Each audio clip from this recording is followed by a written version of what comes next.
Good morning and welcome back to Football Morning Show. Masih bersama gue Hanif Tamrin yang tetap setia menemani aktivitas pagi kalian setiap jam 7 pagi. Asik sekali kawan-kawanku, pagi hari ini tentunya ada banyak sekali berita-berita yang cukup mengejutkan dari dunia sepak bola dan pastinya klub kesayangan kalian ya. Tapi sebelum itu kita seruput dulu kawan-kawan. Ini adalah seruputan masa depan yang lebih cerah untuk fans Chelsea yang kabarnya akan segera mendapatkan manajer baru yang terbukti track recordnya tidak seperti yang sebelumnya ya.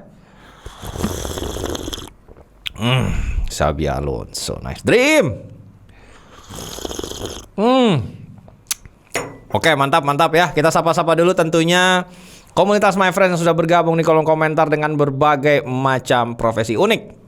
Antara lain ada guru swasta ya, ada juga petani bawang merah, dan pastinya juga ada, ini unik sekali profesinya, tukang cabut duri ikan bandeng di Indramayu. GG guys, ada juga yang profesinya ternyata mencabut ya duri dari ikan bandeng. Ini berhubung anak gue suka banget ikan bandeng nih, dan ternyata tidak ada durinya. Respect setinggi-tingginya untuk kamu kawanku ya. Dan buat kalian semua tentunya 4 minggu berselang menuju FIFA World Cup 2026 sudah di depan mata ya. Caranya kita ramaikan tentunya dengan membeli Rexona X FIFA Limited Edition di toko kesayangan kalian dan ikutan berburu stars bersama Rexona. Caranya gampang, kalian tinggal beli produk Rexona apa saja. Jangan lupa disimpan struk pembelanjaannya. Kalau kalian belanja online tinggal di screenshot. Kemudian jangan lupa di-upload struk pembelanjaan kalian ke WhatsApp Rexona yang ada di QR code pojok kiri bawah layar kalian, dan kumpulkan stars dan tukarkan hadiah sebanyak-banyaknya dengan periode dari 1 Mei hingga 31 Juli 2026. Tentunya Rexona deodoran pertama dengan teknologi amino aktif yang memberikan kalian 3 kali proteksi dari keringat dan bau badan. Berkat Rexona, Football Morning Show bisa disaksikan secara gratis setiap hari Senin sampai Jumat setiap jam 7 pagi. Jadi jangan lupa komen W Rexona. Itu dia kawan-kawanku, kita awali tentunya berita pagi ini dari Barcelona ya, di mana sesuai dengan janji-janji kampanye dari Joan Laporta jika dia kembali terpilih, hal pertama yang akan diadres adalah masa depan dari Hansi Flick, dan Flick resmi bertahan ya dan mengunci tentunya masa depannya bersama Barcelona untuk jangka panjang, di mana Barcelona sudah diberitakan mencapai kesepakatan verbal untuk kontrak baru, di mana Barcelona dan Hansi Flick itu sepakat untuk memperpanjang kerjasama dan bertahan hingga 30 Juni 2028 ya, additional 2 tahun kontrak ya. Kontrak baru ini juga menyatakan opsi perpanjang 1 musim tambahan hingga 2029, dan Dewan Klub di bawah Joan Laporta itu sangat-sangat percaya dengan Hansi Flick yang memang sudah memberikan gelar La Liga back to back sejak kehadirannya. Dan tentunya indikatornya selain gelar adalah performa dari Barcelona yang cukup convincing dari sisi permainan ya, dan tentunya juga bagaimana sang pelatih mampu mengorbitkan banyak sekali talenta baru dari La Masia ke first team dan langsung menjadi andalan kawan-kawan. Iya itu ya, banyak lah Gerard Martin ya, pastinya Fermin Lopez, terus juga ada banyak sekali lah nama-nama baru ya, yang akhirnya Marc Casado ya, marknya aja ada banyak ya. Ini yang mungkin salah satu indikator juga, karena sebelum-sebelumnya kan talenta dari La Masia ini mulai sedikit meredup gitu ya, transisinya ke first team ya. Pasca terakhir kali Guardiola itu banyak mempromosikan, setelah itu agak sedikit menurun volumenya, dan kembali tentunya ini diandalkan di era Hansi Flick, dan sekaligus juga memberikan sustainability bagi Barcelona untuk tidak hanya terus-menerus jor-joran di bursa transfer membeli pemain dari luar, tapi juga tentunya memberikan kesempatan terhadap produk akademi mereka sendiri. Iya, dan ada juga tentunya kabar dari negosiasi Real Madrid untuk segera mendatangkan Jose Mourinho. Dilansir oleh Diario AS, Jose Mourinho memberikan 2 syarat untuk segera kembali menukangi Real Madrid ya. Dan tentu mengingat bagaimana chaosnya kondisi ruang ganti dari Real Madrid saat ini, Jose Mourinho membutuhkan stability ya, dan juga otoritas untuk bisa sort the dressing room. Kita lihat dulu, ada 2 syarat yang ditetapkan oleh Jose Mourinho. Yang pertama adalah tentunya involvement atau suara partisipasi dia untuk menentukan siapa pemain yang akan dibeli dan juga siapa pemain yang akan dilepas ya. Pada masa jabatan sebelumnya dia terlibat dalam tentunya keputusan untuk mendatangkan nama-nama yang direkrut oleh Real Madrid seperti Luka Modric, Sami Khedira, dan Mesut Ozil yang menjadi tentunya pilar dari proyek jangka panjang Jose. Dan tentu sebelumnya banyak opini yang bilang kalau Kylian Mbappe adalah proyeknya Perez, bukan proyeknya Real Madrid mungkin, atau pelatih yang mungkin banyak yang keberatan memiliki pemain dengan ego besar ya, seperti Vini, Mbappe di satu tim. Kemudian yang kedua tentunya adalah struktur yang jelas dalam reporting line Jose Mourinho, teman-teman ya, dimana dia ingin peran yang jelas di backroom staff dan juga di manajemen secara hierarki agar menghindari tumpang tindih dan kebingungan dalam pengambilan keputusan ya. Prioritasnya menghindari gesekan internal yang dapat mengganggu kinerja, seperti ketika adanya friksi di antara Xabi Alonso dan juga Vinicius Junior, di mana beberapa manajemen itu banyak yang memberikan players power atau kekuasaan lebih besar kepada sang pemain atau dukungan yang lebih tinggi kepada sang pemain. Ada juga kabar bagaimana Jose itu akan merombak struktur dari tim kebugaran atau tim dokter dari Real Madrid yang belakangan mengalami ratusan kasus cedera, teman-teman ya. Oke, kita tinggalkan dulu Spanyol, masih seputar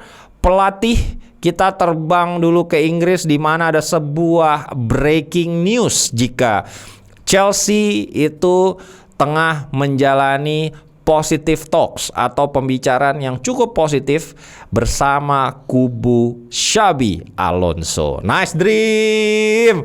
Ini kalau fans Liverpool denger ini jadi nih barang, aduh, udah geter-geter dikit nih karena mereka udah mulai ketar-ketir guys ya, bersama Arne Slot yang memang penampilannya tidak memuaskan musim ini. Dan tentu Xabi Alonso yang merupakan ex-legenda dari Liverpool adalah preferensi utama majority dari fans Liverpool untuk menggantikan posisi Arne Slot. Namun sayang ya, memang ini Arne Slot mendapatkan dukungan dari board Liverpool untuk kembali menukangi tim ya, another 1 tahun atau 1 musim lagi ya. Jadi tentu ini kita seruput dulu tehnya untuk fans Liverpool untuk bersabar-sabar aja ya. Barangkali ada perubahan tentunya penampilan Liverpool jika mendapatkan pramusim yang lebih yang lebih pantas, yang lebih proper gitu ya untuk beberapa pemain baru mereka di musim panas kemarin. Sabar fans Liverpool. Ayo Alexander Isakku. Nah, dah tuh ya. Oke guys ya. Kita bahas dulu kenapa tiba-tiba Xabi Alonso yang progres menjadi kandidat terkuat manajer Chelsea berikutnya. Yang pertama, Chelsea ingin melakukan pendekatan yang berbeda pasca kegagalan pilihan mereka bersama Liam Rosselló ya. Dan ini sudah mulai ada common sense di antara para pendukung Bluco ya, internal Bluco dan juga Clear Lake Capital yang admit jika penunjukan Liam Rosselló adalah keputusan yang salah. Dan yang mereka butuhkan saat ini itu adalah manajer yang berpengalaman ya, dan memiliki magnitude atau pengalaman menavigasi skuad yang kompetitif untuk melaju di 2 kompetisi sekaligus ya.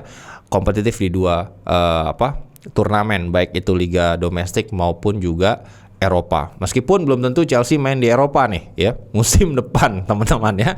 Tapi setidaknya memiliki manajer yang punya kaliber tersebut. Nah, definitely Chelsea ini punya beberapa kandidat. Kita semua tahu ada Andoni Iraola yang masuk dalam daftar manajer Chelsea juga, kemudian Marco Silva dari Fulham, kemudian juga Felipe Luis yang cukup sukses di Amerika Selatan dengan berbagai macam gelarnya, ex pemain Chelsea juga, dan tentunya Oliver Glasner. Sempat juga ada rumor Cesc Fabregas, namun kita semua tahu agak terlalu dini bagi Fabregas untuk pindah ke Chelsea, meskipun dia tidak mendinai atau menyangkal jika melatih di Premier League ujung-ujungnya merupakan goals dari sang pelatih ya. Namun komitmen yang dia punya bersama Como dan juga bagaimana dia mementingkan long term project, dan ini adalah musim pertama dia bisa membawa Como ke Eropa, less likely bagi Fabregas pindah ke Premier League di musim panas mendatang. Jadi mengingat nama-nama yang beredar, itu memutuskan Chelsea untuk memprioritaskan Xabi Alonso yang memiliki magnitude, sudah pernah tentunya melatih Bayer Leverkusen, sukses di Bayer Leverkusen, kemudian juga menciptakan skuad yang undefeated di liga. Kemudian memiliki pengalaman tentunya untuk menavigasi ego-ego, meskipun kalah ego juga akhirnya bersama Vinicius Junior ya guys ya. Kalah sama Vini, kalah sama Fede Valverde, kalah sama Jude Bellingham. Itu kan kubu yang tidak menyukai Xabi Alonso, tetapi tentunya pengalaman itu membuat dia setidaknya punya modal yang bagus untuk bisa memanage ruang ganti Chelsea yang juga cukup banyak ketidakpuasan dari para pemain senior seperti Enzo Fernandez, Moise Caicedo, dan Marc Cucurella. Ini kita lihat dari level of stardom, ya tentu beda lah ya. Maresca, Caicedo sama Cucurella dibanding sama Kylian Mbappe, kemudian Vinicius Junior, Jude Bellingham, ya beda guys ya. Jadi secara level of stardomnya juga beda. Nah, ini diharapkan oleh Chelsea bisa menjadi sosok yang tepat ya. Nah, hanya ada satu ganjalan menurut gua yang membuat tadinya kemungkinan ini untuk agak sedikit sulit. Yang pertama itu adalah pastinya bagaimana secara struktur hierarki di backroom staffnya Chelsea ini atau di manajemen Chelsea ini itu menuntut pelatih report ke dua sporting director. Jadi ini Xabi Alonso harus bekerja di bawah dua sporting director asal Brighton. Nah ini yang membuat gue tadi cukup ragu guys ya. Tapi setelah dikilik-kilik guys, ternyata struktur ini juga merupakan struktur yang dijalani oleh Xabi Alonso di Bayer Leverkusen. Jadi di Leverkusen itu dia reportnya ke sporting director.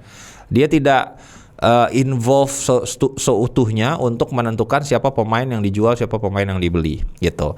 Begitupun di Real Madrid, di mana tentu dia tidak punya say ya, tidak punya suara untuk menentukan arah kebijakan transfer, dia cuma melatih saja.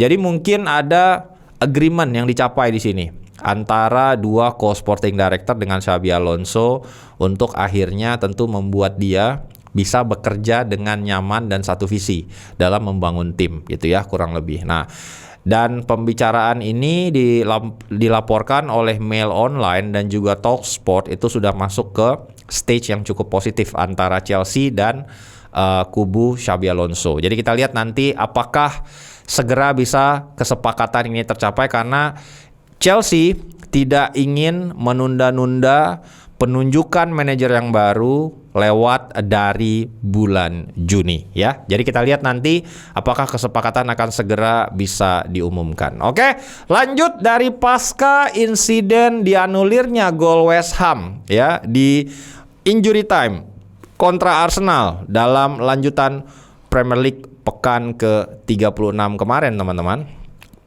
Itu akhirnya membuat West Ham protes keras, di mana dua kubu West Ham, pelatih dan juga kapten, menganggap aturan wasit terkait tentunya corner tidak konsisten ya.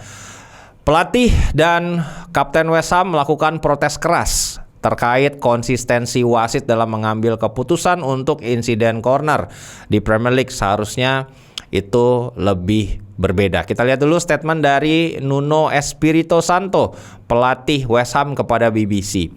Di setiap corner di Premier League, hal seperti ini kerap terjadi bukan hanya hari ini tetapi di semua stadion. Jika Anda akan memberikan keputusan itu, maka berikan di setiap pekan. Jadi dia meminta konsistensi, teman-teman ya.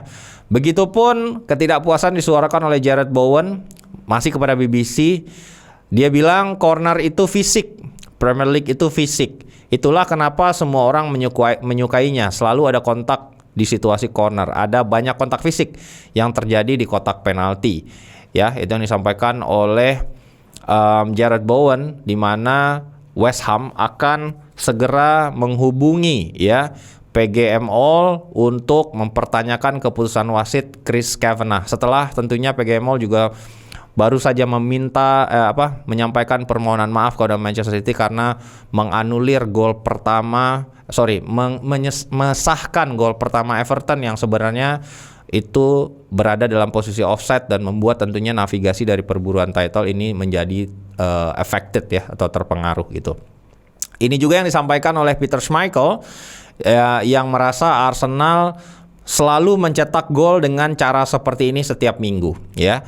Kita lihat dulu statement dari Peter Schmeichel. Arsenal tidak akan pernah berada di puncak liga jika itu dianggap pelanggaran. Itulah cara mereka mencetak begitu banyak gol, dengan memblokir orang, menahan orang, melakukan berbagai hal. Dan sekarang kita sampai pada momen ini, benar-benar gila. Keputusan itu sangat salah pada banyak level. Itu yang disampaikan oleh Schmeichel pada Mail Online. Ini kaitannya memang itu Pablo melakukan pelanggaran terhadap David Raya. Tetapi jika kita lihat dari POV yang lain, ini adalah argumen dari pihak-pihak yang merasa harusnya gol West Ham tetap disahkan. Itu banyak sekali pemain Arsenal juga yang melakukan pelanggaran di kotak penalti. Ada yang meluk sampai jatuh gitu kan, ada yang nyikut, ada apa segala macam guys gitu ya. Jadi itu yang udah terlalu banyak aksi yang terjadi di corner setiap kali Premier League berlangsung. Jadi ini wasit juga bingung. Nih gue mau ngasih pelanggaran buat kiper, mau ngasih pelanggaran buat pemain yang meluk dan ngejatuhin, udah terlalu banyak ya. Udah terlalu banyak aksinya. Tapi gue sepakat sama Wayne Rooney. Wayne Rooney bilang jika keputusan wasit menganulir gol West Ham itu sudah tepat. Kenapa? Karena memang obstruction terhadap goalkeeper, di mana tangannya ditarik guys gitu. Tangannya ditarik. Ya mungkin ada keputusan yang sama yang dilakukan oleh Arsenal terhadap kiper lawan yang tidak diberikan sebagai pelanggaran dan tetap disahkan sebagai gol oleh PGMOL. Ini yang mungkin hal yang dituntut oleh banyak pihak terkait konsistensi dari keputusan wasit ya. Kita lihat dulu statement dari Wayne Rooney. Itu jelas pelanggaran.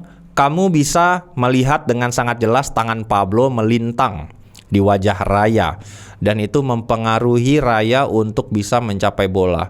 Jadi menurut saya keputusan itu sudah tepat ya. Sepakat gua sama Wayne Rooney ya. Untuk konsistensi mungkin ada benarnya itu dipertanyakan, dan itu tentunya wajib dipertanyakan kepada wasit-wasit yang memimpin pertandingan tersebut. Tapi Chris Kavanagh melihat kali ini adalah keputusan krusial. Kalau misalnya itu tidak diberikan ya, pelanggaran itu atau dianulir golnya, definitely merubah jalannya title race ya. Sebaliknya unfortunately dianulirnya gol ini menjadi penentu mungkin nasib dari West Ham sepertinya akan lebih berat menuju degradasi gitu ya. Jadi sebagai wasit dia juga ini keputusan yang berat gitu. Apapun yang dia pilih selalu ada konsekuensinya guys ya. Dan tentu ini membuat tentunya banyak sekali narasi-narasi yang meminta revolusi terkait peraturan dari bagaimana corner dimainkan di Premier League pasca insiden ini ya.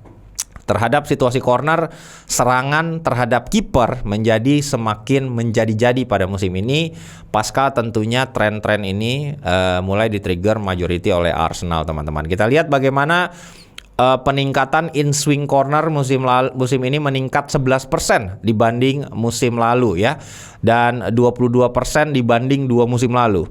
Adanya kenaikan di 3 musim terakhir jelas menjadi fakta jika tim-tim Premier League semakin meninggalkan skema outswinger dari corner dan lebih fokus kepada in-swing.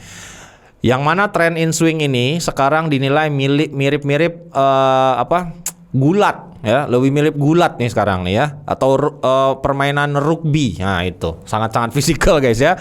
Dan mantan wasit Premier League Graham Scott menegaskan harus ada perubahan aturan yang jelas jika ini tidak ingin berlarut-larut insiden dan kontroversi seperti ini. Kita lihat dulu statement dari Graham Scott kepada The Athletic. Dalam situasi sepak pojok sekarang kita punya 16, 17, 18 pemain dalam area yang hanya sekitar 10 kali 10 yard di depan gawang. Dan semua orang berduel di sana. Wasit akan sulit menilai. Saya harap ada perubahan yang cukup radikal daripada hanya sekedar perbaikan kecil ya. Menurut data di Athletic, situasi corner juga menyebabkan pelanggaran terhadap kiper di Premier League jadi yang tertinggi di antara liga lainnya dengan total 146 pelanggaran. Namun ada sisi lain yang juga bisa dikatakan sebagai hal yang baik, yaitu produktivitas gol tim-tim Premier League dari corner ini meningkat jauh ya ketimbang liga-liga lainnya. Di mana Premier League sekarang hingga pekan ke-35-36 itu sudah mencetak 174 gol dari corner. Ya, itu jauh melebihi Bundesliga, La Liga, dan pastinya Serie A yang tertinggal jauh dari produktivitas corner ya.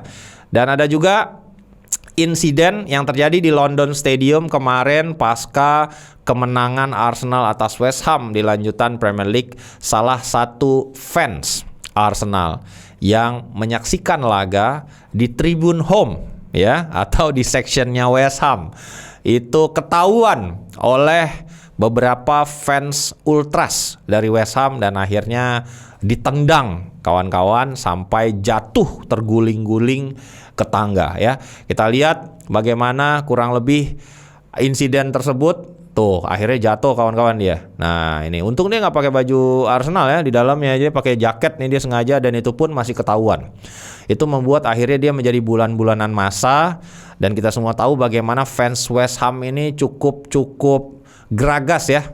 Di London salah satu yang paling sangar gitu, dan itu akhirnya ada juga pernyataan dari polisi pasca insiden ini dari Met Police kepada Mail Online. Petugas menangkap 4 orang di London Stadium setelah laga West Ham United kontra Arsenal. Dari 2 pria berusia 48 dan 36 tahun ditangkap atas dugaan keributan dan penyerangan.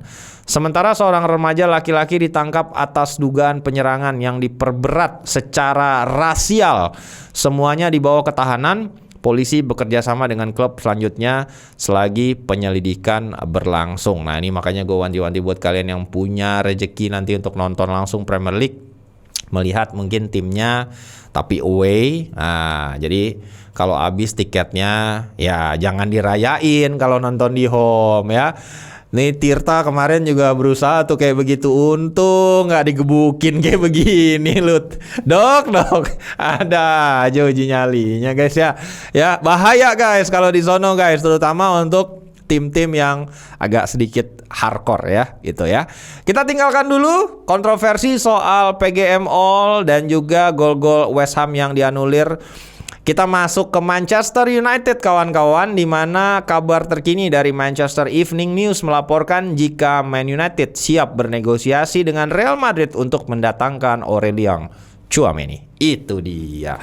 Kita semua tahu pasca insiden baku hantam yang terjadi antara Tchouaméni dan juga Federico Valverde membuat tentu masa depan dari Aurelien Tchouaméni dipertanyakan, meski dia publicly stated jika dia ingin bertahan bersama Real Madrid. Namun dilaporkan oleh Tyrone Marshall, United siap untuk mengcapitalize kesempatan membajak Tchouaméni di musim panas nanti, mengingat situasi friksi yang terjadi antara Tchouaméni dengan beberapa sosok senior di ruang ganti. Kita lihat dulu statement dari Tyrone Marshall, jurnalis dari Manchester Evening News ya. Manchester United siap mencoba mendatangkan Tchouaméni ke Old Trafford jika Real Madrid membuka pintu untuk menjualnya ya. Memang ini sosok yang cukup pas menggantikan Casemiro ya, diambil sama-sama dari Real Madrid, sudah berusia 26 tahun. Jadi ini bukan lagi pemain muda, bukan lagi beli prospek, tapi memang sudah jadi gitu ya. Dia juga sudah menjalani beberapa musim penuh gelar bersama Real Madrid, sukses di Eropa, kemudian juga jadi andalan di timnas Prancis, dan tentu dia juga memiliki kemampuan defensif yang sama baiknya gitu ya dengan Casemiro ya, dan juga bisa menjadi metronom teman-teman. Dan sebelumnya didatangkan oleh Real Madrid seharga 100 juta euro. Tentu harga dari Tchouaméni juga tidak akan murah, namun masih masuk dalam range budget Manchester United yang memang mengalokasikan 150 juta pound sterling untuk mengakuisisi dua gelandang pada musim panas nanti. Angka 70 juta pound diperkirakan menjadi starting bid yang akan dilempar oleh Manchester United jika mereka ingin menghidupkan kans untuk mendatangkan Aurelien Tchouaméni ke kota Manchester ya. Kita lihat apakah nanti akan ada progres terhadap negosiasi ini kawan-kawan. Dan ada juga rumor yang berhembus di Portugal lewat harian Abola jika United ini tengah memonitor back Sporting Lisbon, Maxi Araujo ya. Media Portugal Abola mengklaim jika United sudah melakukan preliminary kontak dengan representatif dari bek kiri Sporting Lisbon, Maxi Araujo. Harga Araujo diperkirakan dipatok oleh Sporting sekitar 40 juta euro, tetapi dia memiliki release clause yang cukup tinggi sebesar 80 juta euro. Masih dikontrak hingga 2029, sehingga Sporting diperkirakan akan meminta harga yang cukup tinggi untuk sang pemain. Dan United memiliki hubungan baik tentunya dengan Sporting pasca banyak sekali kepindahan-kepindahan yang memang kerap terjadi dari Sporting ke United, seperti Cristiano Ronaldo, Luis Nani, hingga Bruno Fernandes, dan pastinya juga Ruben Amorim sebagai pelatih. Kita lihat dulu profil dari Javier Araujo. Di Sporting musim ini sudah memainkan 27 penampilan dengan 5 gol dan 3 assist, dan juga cukup oke dalam sisi defensif, baik ball recoveries maupun intercept ya. Jumlahnya 28, interceptnya, ball recoveries-nya 109 ya. Dan dia adalah fullback yang gaya permainannya cukup ofensif, dan tentunya ini memang merupakan area yang ingin diimprove oleh Manchester United, mengingat Luke Shaw ini kita semua tahu kebugarannya seperti apa teman-teman ya. Dan tentu Araujo yang sudah berusia 26 tahun bisa menjadi suksesor jangka panjang, karena banyak sekali pemain yang akhirnya diakuisisi di posisi itu gagal ya. Diego Leon lah yang nggak jadi-jadi, kemudian Malaysia yang sekarang nggak jelas juntrungannya gitu kan, dan berbagai nama lagi ya. Mungkin Patrick Dorgu yang tadinya diproyeksikan untuk posisi itu akan lebih dimaksimalkan sebagai sayap murni oleh Michael Carrick di musim depan ya. Dan ada juga hasil terkini dari lanjutan Premier League pekan ke-36, di mana Tottenham itu harus berbagi poin dengan Leeds United ya, 1-1, di mana ini sekaligus mengkonfirmasi Leeds United itu resmi selamat dari degradasi, dan ini pertarungan untuk keluar dari zona degradasi menyisakan 2 tim saja, West Ham United dan juga Tottenham Hotspur ya. Kesempatan untuk melaju keluar ya dan selamat dari zona degradasi itu gagal dimanfaatkan oleh Spurs karena ditahan imbang 1-1 oleh Leeds United. Mathys Tel sempat menjadi pahlawan lewat sebuah gol yang sangat indah, dan kemudian menyebabkan penalti untuk Leeds. Dominic Calvert-Lewin berhasil menyamakan skor lewat titik putih, dan Tel menjadi pemain Tottenham pertama sejak Robbie Keane pada 2007 yang mencetak gol sekaligus menyebabkan penalti dalam satu laga Premier League ya. Tottenham sudah kehilangan 19 poin dari posisi unggul sebelumnya pada musim ini. Kita lihat dulu statistik dari pertandingan di mana Spurs itu menguasai penguasaan bola 57% berbanding 43, dengan total shots juga lebih banyak 16 berbanding 11, dan shots on target atau efektivitas itu justru dipimpin oleh Leeds United 4 berbanding 3 kawan-kawan ya. Dan meskipun dari sisi penampilan tentunya ada improvement dari Tottenham pasca dilatih oleh Roberto De Zerbi, tetapi hasil akhir adalah kritikal untuk bisa tentunya menyelamatkan Tottenham Hotspur dari degradasi. Kita lihat dulu statement dari De Zerbi kepada Sky Sports pasca hasil imbang ini. Pada akhirnya, saya pikir kami harus berjuang sampai pertandingan terakhir musim ini untuk lolos dari degradasi. Leeds memainkan pertandingan yang bagus. Kami berharap mereka bermain seperti ini melawan West Ham, karena memang seharusnya begitu ya. Ini ada lagi nggak ditambahin lagi nih sama De Zerbi? Comunio Arons, anjay kayak Guardiola. Oh, mau ngejinx, saya takutnya Guardiola gitu malah ngejinx ya. West Ham malah kalah guys. Udah belajar pinter, De Zerbi pinter ya. Tentu dengan hasil imbang ini menjadi kerugian bagi Spurs karena sisa 2 laga maksimal 6 poin. Selisihnya sekarang hanya 2 poin kontra West Ham, di mana sisa laga terakhir kurang lebih permutasinya ini Spurs akan menghadapi Chelsea di tandang ya di Stamford Bridge, yang Chelsea juga sebenarnya nggak dalam kondisi yang baik-baik aja, tapi setidaknya sudah memutus rentetan kekalahan mereka dengan hasil imbang kemarin atas Liverpool. Kemudian di partai terakhir harus menghadapi Everton yang juga bukanlah lawan yang mudah ya. Tapi sebenarnya udah selamat Everton, jadi nggak ada yang mau diperjuangkan juga kawan-kawan.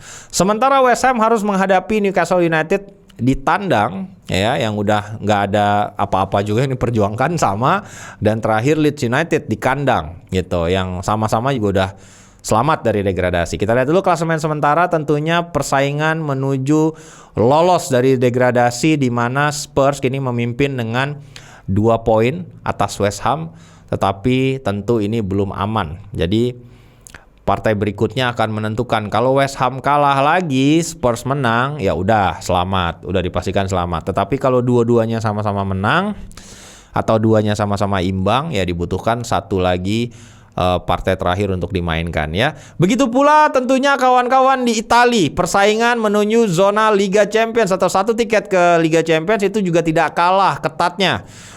Diprediksi sebenarnya ini kan Napoli hanya butuh 1 kemenangan lagi untuk memastikan tiket ke Liga Champions. Nih kawan kita malah kalah, Antonio Conte guys. Aduh. Ini nggak ada yang mau ke Liga Champions nih, sama-sama semuanya semuanya pada ini guys, pada malu-malu guys ya. Di mana Conte gagal mengamankan zona 4 besar pada minggu ini, padahal sebenarnya tinggal 1 kemenangan lagi sih buat mereka meraih 1 tiket ke Liga Champions ya. Justru sekarang beda poinnya sama Juventus, jadi di peringkat ketiga sisa 2 ya.